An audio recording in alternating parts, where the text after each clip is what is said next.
సాహితీ మిత్రులందరికీ హృదయపూర్వక నమస్కారాలు. మాస్టర్ కథలు ఇన్ తెలుగు ఛానల్కు మీ అందరికీ శుభస్వాగతం. కథా సాహిత్యంలో భాగంగా ఈరోజు మీ ముందుకు తీసుకొస్తున్న కథ అయితేనేం. మన సభ్య సమాజంలో కుటుంబ వ్యవస్థకు ఎంతో ప్రాధాన్యత ఉన్నది. అటువంటి కుటుంబంలో పెద్ద కొడుకు ఇంటికి తండ్రి తర్వాత తండ్రి అంతటి వాడి బాధ్యత వహిస్తే ఆ కుటుంబం ఎంతో చక్కని కుటుంబంగా పేరు తెచ్చుకుంటుంది. కానీ అతనే దారి తప్పితే కొడుకు ఆ విధంగా అయిపోయినందుకు విచారిస్తూ ఆ ఇంటి పెద్ద యజమాని అయిన తండ్రే మిగతా సంసారాన్నంతటినీ కూడా సాధ్యమైనంత వరకు కూడా చక్కగా నడుపుతాడు. ఆఖరి క్షణంలో ఆ కొడుకు బాధ్యతావంతుడై తన బాధ్యత తను తెలుసుకుని తాను చేసిన తన తప్పులు తెలుసుకుని తిరిగి తండ్రి చెంతకు చేరి ఏ కారణం చేత తాను అక్కడికి వచ్చాడో చెప్పినప్పుడు ఆ తండ్రి, నాకన్నా నువ్వు చిన్నవాడివైపోయావురా, అయితేనేం అంటూ ఆప్యాయంగా కౌగిలించుకుంటాడు.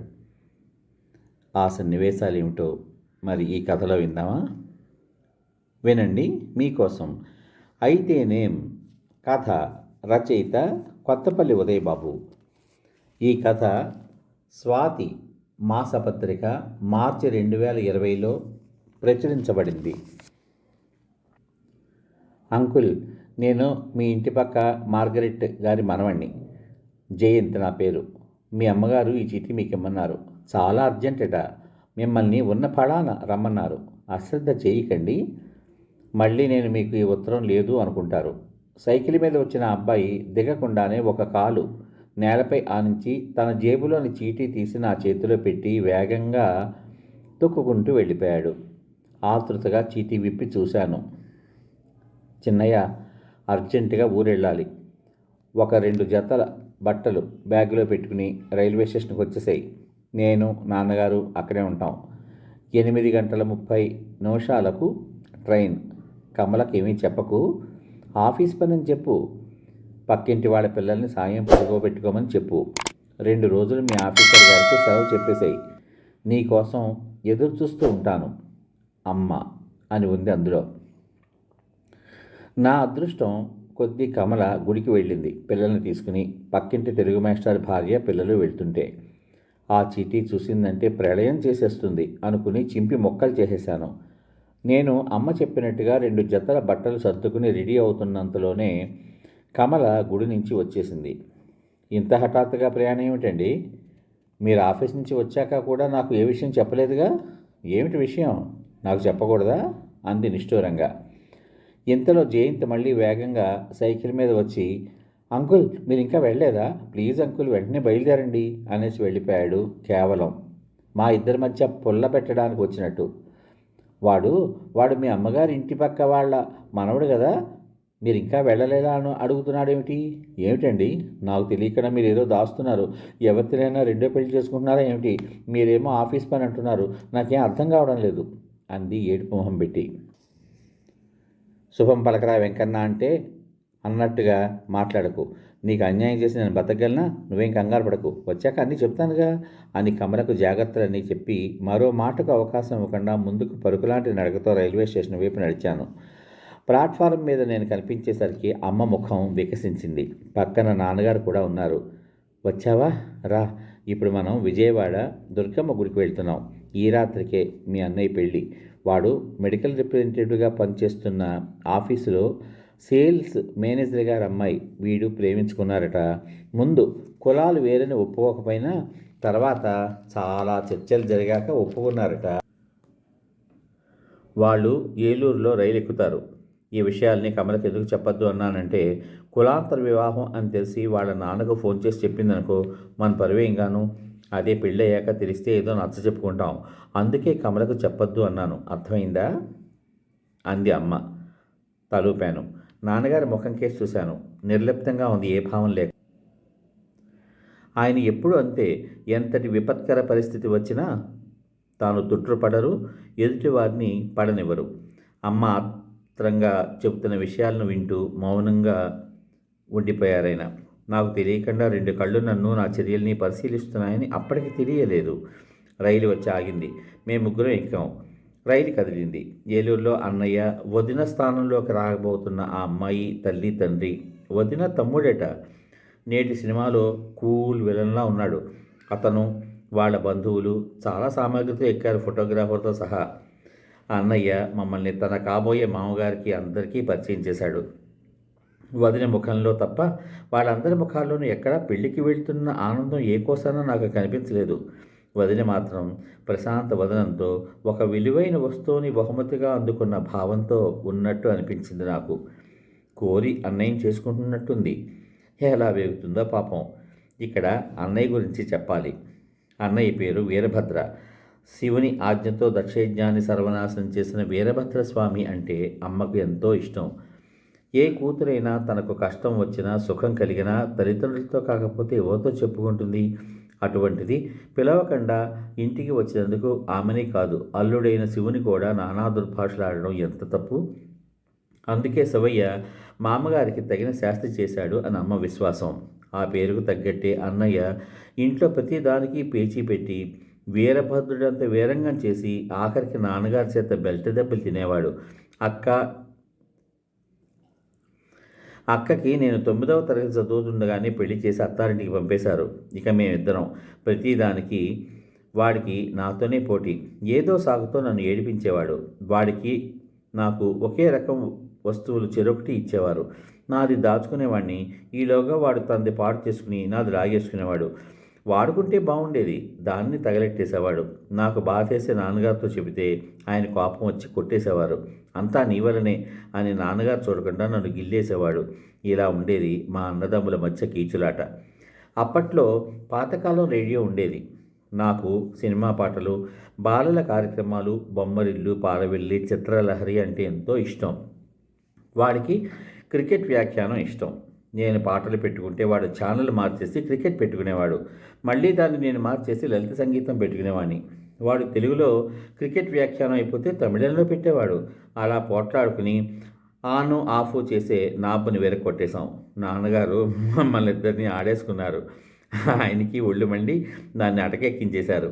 తర్వాత అమ్మ సలహాతో ట్రాన్సిస్టర్ కొన్నారు. మళ్ళీ మా ఇద్దరికి అదే దెబ్బలాట. దాంతో దాన్ని ఆయన తన టేబుల్ మీద పెట్టుకుని వార్తలు విని కట్టేసేవారు. ఇంటికి ఎవరైనా బంధువులు వస్తే వాళ్ళ వస్తువులు తీసి వాడేసి పాడైపోయాక ఏమీ తెలియనట్టు ఇచ్చేసేవాడు. వాళ్ళకి కొత్తది కొనిచ్చేది అమ్మ, నాన్నగారికి తెలియకుండా. ఒకసారి నన్ను సపోర్ట్ చేస్తూ అమ్మ అన్నయ్యని తిట్టింది. నేను భలే భలే అని వెక్కిరించాను. కొద్దిసేపు అమ్మ ఉందని కాబోలు కోపంగా నాకేసి చూస్తూ ఊరుకున్నాడు. నాకు అమ్మ సపోర్ట్ ఉందని ఇంకా వెక్కిరించి పారిపోదామని పెరటు తలుపు తీసి అడుగు బయట పెట్టేశాను అని అనుకున్నాను. అంతలో వీపు కుడిపక్క భాగంలో ఏదో సర్రున వచ్చి గుచ్చుకుంది. ఏమిటో అని వెనుదిరిగి చూద్దామని వెనక్కి తిరిగితే అది నాకు కనిపిస్తేగా. అమ్మో, చంపేశాడు పిల్లాన్ని అని అమ్మ ఒక్క ఉదుటున వంటగది అరుగు మీద నుంచి దూకి నా దగ్గరికి పరిగెత్తుకొచ్చింది. ఈ సందడిలో వాడు పారిపోయాడు. అమ్మ నా వీపులోంచి విసురుగా లాగిన వస్తువును చూసి నేను కళ్ళు తిరిగి పడిపోయాను. అది దబ్బనపు మొనలా ఉన్న ఇనప అట్లకాడ. వెంటనే డాక్టర్ దగ్గరికి తీసుకెళ్ళి నాకు కట్టు కట్టించి ఏటీఎస్ ఇంజెక్షన్ చేయించారు నాన్నగారు. అన్నయ్య ఏమైపోయాడో తెలియలేదు. స్కూలుకు కూడా వెళ్ళలేదట. నాన్నగారు ఊరంతా వెతికారు. ఎక్కడో ఎవరి పొలంలోనో గడ్డిమేటు నీడలో సొమ్మసిల్లి పడి ఉన్నాడట. ఎవరో చెబితే వెళ్ళి ఇంటికి తీసుకొచ్చారు నాన్నగారు. నాన్నగారు కొడతారనే భయంతో కాబోలు వాడికి ఆ రాత్రి విపరీతమైన జ్వరం వచ్చేసింది. నిద్దట్లో ఒకటే కలవరింతరు.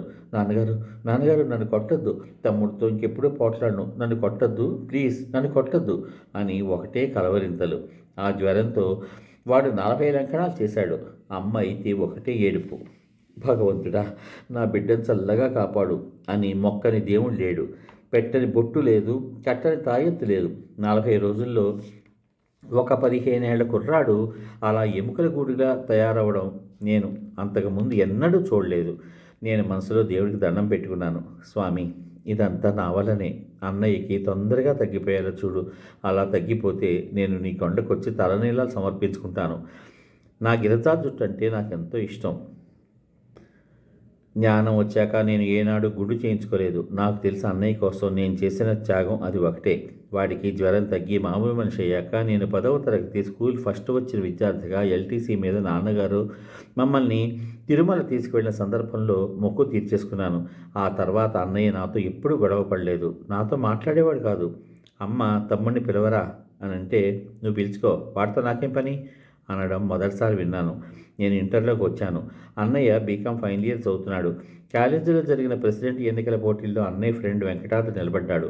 వాడి గెలుపు కోసం అన్నయ్య చాలామందితో గొడవపడ్డాడు. మాకు చిన్నతనం నుంచి ఉదయం వ్యాయామం, స్నానం, హనుమాన్ చాలీసా చదివాకనే ఆవకాయ పెరుగు వేసుకుని చద్దన్నం తినడం అలవాటు. వ్యాయామం చేసి చెమటలు పట్టిన దేహాన్ని నాన్నగారు చూశాకనే అమ్మ చద్దన్నం పెట్టేది. మా ఫ్రెండ్స్ అందరి ఇళ్లలోనూ పొద్దుటే టిఫిన్ తింటారు, నేను చద్దన్నం తిన్నాం అన్నాడు అన్నయ్య ఒకరోజు అమ్మతో కటువుగా. టిఫిన్లు మన ఇంటా వంట లేవు. మీ నాన్నగారు కూడా తర్వాణి అన్నం తింటారు, లేదా జావ తాగుతారు. ఆయనకన్నా పెద్దవాడివి అయ్యావా నువ్వు? అమ్మ వాడిని కోప్పడింది. ఆ రోజు నుంచి వాడు 7 గంటలకే ఏమీ తినకుండా పుస్తకాలు తీసుకుని వెళ్ళిపోయేవాడు. రాత్రి పడుకోవడానికే వచ్చేవాడు. కాలేజీలో ఫ్రెండ్స్ తలొకరి ఇంట్లో తలొక రోజు ఉంటున్నాడని నాన్నగారికి తెలిసింది. అలా ఎందుకు చేస్తున్నామని అన్నయ్యని అడిగారు నాన్నగారు. నేను ఇంట్లో ఉండడం ఇష్టం లేకపోతే చెప్పండి, ఇంట్లోంచి వెళ్ళిపోతాను అన్నాడు అన్నయ్య స్థిరంగా. నాన్నగారు అమ్మకేసి చూశారు. అమ్మ నెత్తి నోరు మొత్తుకుంది. ఎన్నో నచ్చ చెప్పింది. నేను చిన్నప్పటి నుంచి తప్పులు చేసిన మాట నిజమే. నా తప్పు నాకు తెలిసేలా చేయకుండా కసితో మరో తప్పు చేసేలా మీరే అవకాశం ఇచ్చారు. అప్పుడు కొట్టారు. భయపెట్టి తప్పులు చేశారని పిల్లల్ని కొట్టేస్తే నాలాగే తయారవుతారమ్మా. నేను ఎలాగూ చెడిపోయాను. తమ్ముడిని మాత్రం ఎప్పుడు కొట్టొద్దని నాన్నగారికి చెప్పమ్మా. అన్నయ్య మాటలకు అమ్మ నిశ్చేష్టురాలైపోయింది. మీ అన్నయ్య సిగరెట్లు కాలుస్తున్నాడు తెలుసా అని నా స్నేహితుడు ఎవరో చెప్తే నేను నమ్మలేదు. ఒకరోజు కాలేజీ నుంచి ఇంటికి వస్తుంటే అన్నయ్య వాడి స్నేహితుడు వెంకటాద్రి మందుల షాపులో సిగరెట్ గుప్పున పొగలు వదులుతూ కనిపించాడు. ఎవరు ఎక్కువగా పొగను రింగులుగా వదలగలరో పోటీ పెట్టుకున్నట్టున్నారు. నన్ను చూసి వెంకటాద్రి, మీ నాన్నగారితో చెబుతాడేమోరా అన్నాడు. వాడు చెప్పడు, నాకు తెలుసు అన్నాడు అన్నయ్య కనీసం నా వైపు చూడకుండా. నేను అమ్మకి కానీ నాన్నగారికి కానీ చెప్పలేదు. కాలేజీలో ఎవరి నోట విన్నా అన్నయ్య పేరే. మీ అన్నయ్య దేవుడురా, ఎంతమందికి ఎన్ని రకాలుగా సహాయం చేశాడో తెలుసా అని వాడికి తెలిసినట్టు నా ఫ్రెండ్స్ చెబుతుంటే నేను చాలా ఆశ్చర్యపోయేవాడిని. మా అక్కని ఎవరో ఏడిపిస్తుంటే మీ అన్నయ్య వాడి చెమడాలు విరక్కొట్టి బుద్ధి చెప్పాడు తెలుసా అని ఒకరు.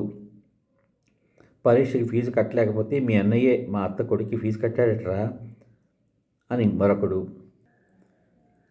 మొన్న ఒకరోజు మా అక్క క్లాస్మేట్ ఫాదర్ బజార్ నుంచి వస్తూ గుండెపోటుతో కుప్పకూలిపోతే మీ అన్నయ్య రక్తదానం చేసి కాపాడేట అని ఇంకొకడు. ఇలా ఎన్నెన్నో మాకు అబద్ధాలాంటి నిజాలు అన్నయ్య గురించి విన్నాను. అన్నయ్య క్రమేపీ ఇంటికి రావడం మానేశాడు. పేకాట, అమ్మాయిలతో తిరుగుళ్ళు, తాగుడు, సిగరెట్టు అన్ని వ్యసనాలతో సహవాసం చేస్తున్నాడట. కానీ వాడి పేరు చెబితే దండం పెట్టేవాడినే నేను చూశాను, కానీ ఏసరించుకున్న వాడిని ఒక్కడిని కూడా నేను చూడలేదు. చివరకు నాన్నగారు అమ్మ అన్నయ్య ఉన్న చోటు తెలుసుకుని వెళ్ళి ఏం చెప్పారో ఏమో అన్నయ్య ఇంటికి వచ్చాడు. వాడిని హైదరాబాద్ పెన్నిగారింటికి తీసుకువెళ్ళి అక్కడ తెలిసిన ఒక అంకుల్ దగ్గర మెడికల్ రిప్రజెంటేటివ్గా చేర్చారు. ఎప్పుడైనా 6 నెలలకో 1 సంవత్సరానికి ఇంటికి వచ్చేవాడు. ఆ తర్వాత అసలు రావడమే మానే. డబ్బు పంపేవాడో లేదో తెలియదు. నాకు డిగ్రీ పూర్తి అయ్యి బ్యాంక్ క్లర్క్ జాబ్ వచ్చింది. 3 ఏళ్ళు చేశాక సంబంధాలు రావడం మొదలుపెట్టాయి. అన్నయ్య దగ్గర నుంచి వచ్చిన ఉత్తరం అమ్మ నాకు చూపించింది.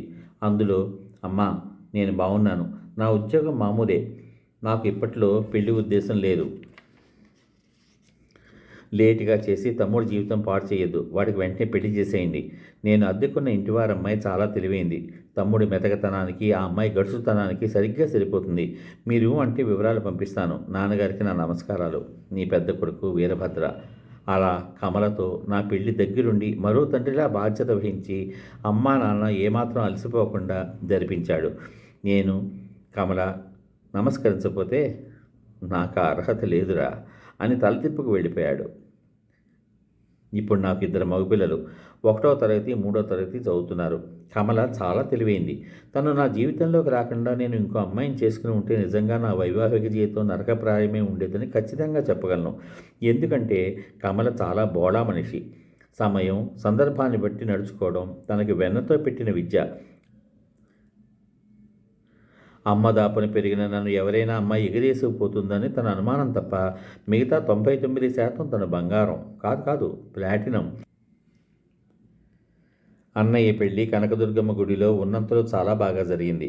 వాళ్ళు అమ్మను, నాన్నగారిని, నన్ను చాలా గౌరవంగా చూశారు. అన్నయ్యను ఆప్యాయంగా కౌగిలించుకుని బహుమతిగా నేను చేయించిన బంగారు పొంగరాన్ని వాడి వేలికి తొడిగాను. తమ్ముడు, పిల్లల్ని కొట్టడం లేదుగా, తప్పు చేస్తే తెలియ చెప్పు కానీ కొట్టకు.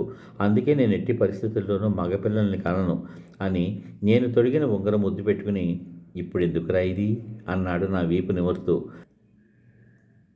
నాన్నగారి తర్వాత నువ్వే నాకు నాన్న అన్నయ్య అన్నాను అన్నయ్యతో. దుఃఖంతో నా గొంతు పూడుకుపోయింది. అన్నయ్యకి ఇప్పుడు ఇద్దరు ఆడపిల్లలు. నా పిల్లలు ఇప్పుడు 10, 8 తరగతులు చదువుతుంటే వాడి పిల్లలు ఇద్దరు యూకేజీ. ఎందుకంటే వాడికి పుట్టింది కవలలు. మరి ఈ సంక్రాంతికి అందరం మన ఇంట్లో కలుద్దాం అన్న అన్నయ్య పిలుపుతో అక్కయ్య, బావ, పిల్లలు, నేను, కమల, నా పిల్లలు, అన్నయ్య, వదిన, పిల్లలు అందరము భోగి పండగ ముందు రోజే అమ్మ నాన్నగారి దగ్గరికి చేరుకున్నాం. పండుగ అంతా 3 రోజులు మా ఇంట్లోనే ఉంది. మన అందరం ఇలా కలవడం ఎంతో ఆనందంగా ఉంది బావగారు. ఈ కార్యక్రమానికి సూత్రధారులైన మీకు ఎలా కృతజ్ఞతలు చెప్పాలో తెలియడం లేదు అంది గాద్గదికంగా కమల అన్నయ్యతో. నీకు కళ్ళమ్మటి నీళ్ళు కూడా వస్తాయా? నేను ఎప్పుడు చూడలేదే అన్నా నవ్వుతూ. ఆ రోజు విజయవాడ వెళ్తున్నానని చెప్పకుండా నన్ను సస్పెన్స్లో పెట్టి వెళ్ళిపోతే ఎంత కంగారు పడ్డాను అనుకున్నారు. మీ ఆఫీస్ అటెండర్ ఏదో పని మీద మన సందులోకి వస్తే రైల్వే స్టేషన్లో మీతో ఎవరున్నారో చూసిరా అంటే 25 రూపాయలు లంచం అడిగాడు వెధవ. డబ్బు తీసుకుంటే తీసుకున్నాడు. మీరు మీ అమ్మగారితో ఉన్నారని చెప్పాడు. అదే పక్కన ఎవరైనా అమ్మాయి ఉందని చెబితేనా ఆ రోజు రైల్వే స్టేషన్లోనే నా విశ్వరూపం చూపించి ఉండేదాన్ని అన్న కమల తీరుకు అందరూ పక్కపక్క నవ్వేశారు. మేమందరం నాన్నగారికి, అమ్మకి పండగకు బట్టలు కొని పెట్టాం. ఆ సంరంభం పూర్తయ్యాక అన్నయ్య నాన్నగారి కాళ్ళ ముందు కూర్చున్నాడు. మేమంతా అన్నయ్య వెనుక సెటిల్ అయ్యాం. నాన్నగారు, నేను ఏ కొడుకు, ఏ తండ్రి పట్ల ప్రవర్తించని దీంట్లో మీ పట్ల ప్రవర్తించాను. అందుకే నేను ఒక నిర్ణయానికి వచ్చాను. నాకున్నది 2 ఆడపిల్లలే. రేపు నా అల్లుళ్ళ చేత కొరివి పెట్టించుకోవడం నాకు ఇష్టం లేదు. మా తదనంతరం నేను, నా భార్య మా పార్థివ శరీరాల్ని మెడికల్ కాలేజీకి డొనేట్ చేసేందుకు ఏర్పాటు చేసుకున్నాం అన్నాడు. బాబు, ఆ మాటలు అంటూ కళ్ళ నీళ్ళ పర్యంతం అయ్యారు నాన్నగారు, అమ్మ. నన్ను పూర్తిగా చెప్పనివ్వండి నాన్నగారు. మీ కొడుకుగా నేను మీకు పనికొచ్చే ఒక్క పని చేయలేదు. పైగా మీ పట్ల నిర్లక్ష్య భావంతో ప్రవర్తించాను. అందుకే జీవితంలో చివరిగా ఈ ఒక్క మంచి పని చేద్దాం అనుకుంటున్నాను. మీరిచ్చిన ఈ శరీరాన్ని భావి వైద్యుల చదువు నిమిత్తం వినియోగించాలన్నదే నా ఆఖరి కోరిక. ఈ విషయం మీకు ఎందుకు ఇంత ముందుగా తెలియపరుస్తున్నాను అంటే, రేపన్నది మనకు ఎంతవరకు ఉందో తెలియదు. మీ పట్ల నేను ప్రవర్తించిన విధానానికి నాకు నేను వేసుకుంటున్న శిక్ష ఇది. నన్ను అనుసరించి నా భార్య కూడా అదే బాటలో నడవడం నాకు జీవితంలో అసలైన సంతృప్తి. ఆ ఒక్క విషయం మీరు అర్థం చేసుకుంటే చాలు అన్నాడు అన్నయ్య. నాన్నగారు ఒక్కసారిగా కుర్చీలోంచి లేచి అన్నయ్యను 2 జబ్బులు పుచ్చుకుని ఒక్కసారిగా పైకి లేపారు. బాబు భద్ర, నన్ను నన్ను నాకన్నా చిన్నవాడివి అయితేనేం అని కౌగిలించుకుని ఉధృతంగా ఉబ్బిపోస్తున్న కన్నీళ్లను బలవంతంగా అదిమిపెట్టి అన్నయ్య నుదుటి మీద ముద్దు పెట్టుకుని హృదయానికి గాఢంగా హత్తుకున్నారు. ఇప్పుడు అన్నయ్య మా భావి జీవితాలకు మార్గదర్శకత్వం